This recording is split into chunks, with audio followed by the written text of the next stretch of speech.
right out the gate, why has the genre of country music exploded?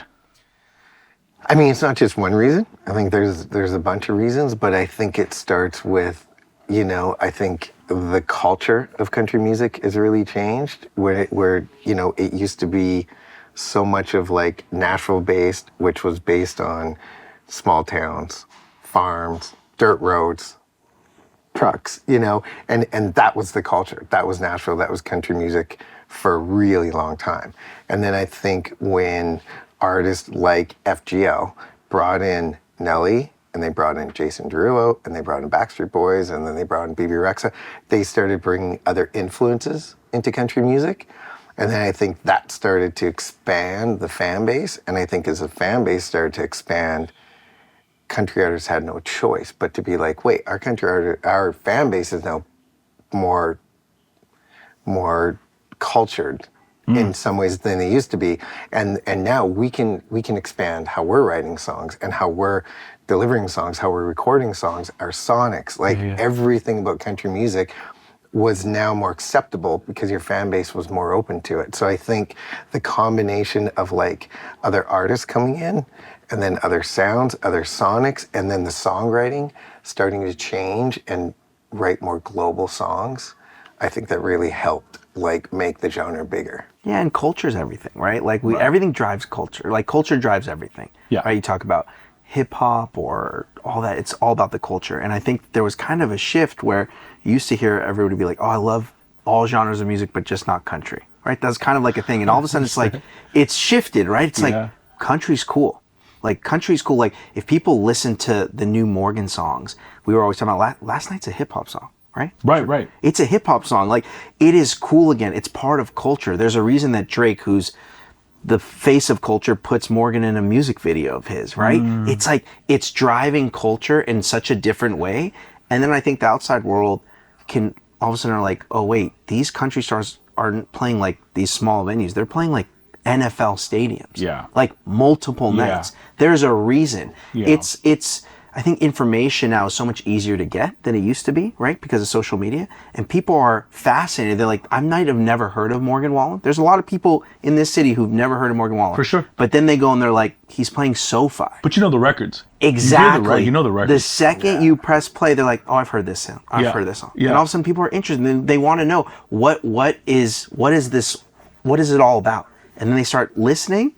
And for us, I know for us, we love being kind of like a little piece of that. Be like, no. I know you say you don't listen to country, but just listen to this one Bailey track. And I promise you'll like it. Mm-hmm. Well, you say you're a little piece of that, but you guys really are at the forefront of country music and rock as well too, right? So I mean, being that you're at the forefront, you've seen it change and you've seen these mainstream acts coming into it. And you mentioned somewhere else in an interview or in a podcast as well, that with that comes a lot of challenges as well. So what are some of those challenges that you come across when the mainstream acts are coming into the genre of country? Is it like the authenticity of it? Is it the songwriting process of it? What is it? I think it's both. I think there's expectations, right? When you're playing with house money, it's different. It's like, I like that. You know what I mean? All of a sudden there's expectations. When Beyoncé and Post and they're all jumping into the genre, you're like, oh dang, like this is now elevated to some of the biggest stars in the world are jumping. Now there's more eyeballs on it and there's bigger critics. It's very different now. The level, everyone's leveling up. So that just makes it harder for the artists already doing, because like now they're competing with people who have already been playing stadiums around the world before they even jumped into the genre. And I think it's hard. And I think that the issue I have, and we both have this, is that I think it's great for the genre when outsiders come in. It's only great. More eyeballs is great. Yeah. The problem is sometimes there's like kind of the old heads, for sure, who like the old boys club. That's they want to protect. It's like, but why? That's a lot of genres. Yeah. You know, like that, it's like, but why? If Beyonce thinks country, she grew up in Texas, she's got the accolades. If she's like, I want to make a country record, that's a testament to the genre. That's amazing. All of a sudden, Beyonce fans are listening to a country album, and who knows? There's then Shabuzi and all these like Takeoff and Tanner and all that. It's only great for the genre. Yeah, I agree. Yeah, and I think I don't know if it's like bigger challenges. I think what it is like how any risk are you willing to take, right? So even though the genre is growing and the fan base is bigger and everyone's more accepting, but you still have to make your own path. You still have to carve your own way, because it's as much as it's bigger, it's also more competitive now than it's ever been. So how do you separate from the pack? And I think what we like to do, and knock on wood, it's worked very well for us, but we do like to be like, oh, everyone's going left, let's go see what's over here on the right side. Everyone's trying to do this, well, maybe we can do this and see if that works. And I think it's exciting because you can take the risk that maybe normally you wouldn't take or you wouldn't want to take. Yeah. We thankfully have signed some artists that think exactly the same way. They're like, we're down to take the risk to see if we can carve our own lane out and make a name for ourselves instead of trying to follow trend, which always happens in music. Yeah, following trends is a difficult challenge because it's for here for now, and then who knows what it's going to be. And today the velocity it's super fast the way that it moves right now. Is that how you guys came across Bailey Zimmerman? Because you kind of went a little left here with him, or like how did that come about?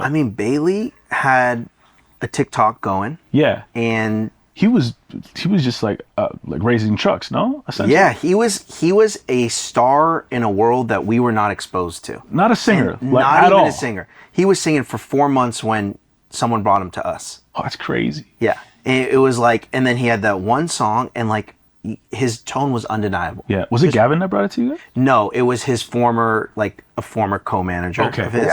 Yeah, okay. He brought it to us. Okay, and then obviously Gavin came with Beezy as his best friend and collaborator, and the guy who convinced him to be an artist. Amazing. And even though he was green and young and all that stuff, and he'll say the same thing, his voice was undeniable. When we saw the clip, was Never Coming Home? Never Coming Home. And you're like, whoa, this kid's been singing for 4 months. This is crazy. Yeah. Like he just God-given ability.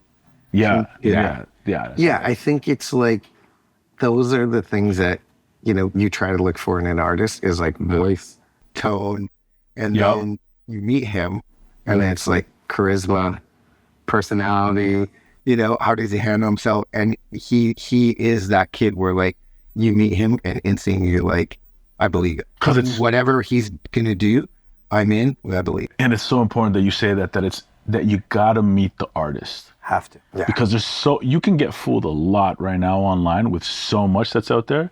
So once you meet him or her and you say, oh my God, exactly what I saw here on this TikTok or on this Instagram is who you're presenting to me and more. And more, yeah. Like that's the best part of it. Of course. Right? But even that's not enough anymore. There's so much competition. There's always been competition. But now we always tell our artists, like, everyone in Nashville can sing.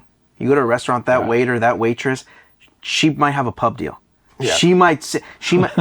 What's going to separate you? Are you going to work as hard as you possibly can? Do you want this that bad? Because this is not an easy job. Like, you're the CEO. We're here to help and guide and make decisions and tell you wrong from right and yes or no and things like that and kind of see long term. But at the end of the day, like, you're the CEO. You drive this. We're just here to help and facilitate. Yeah.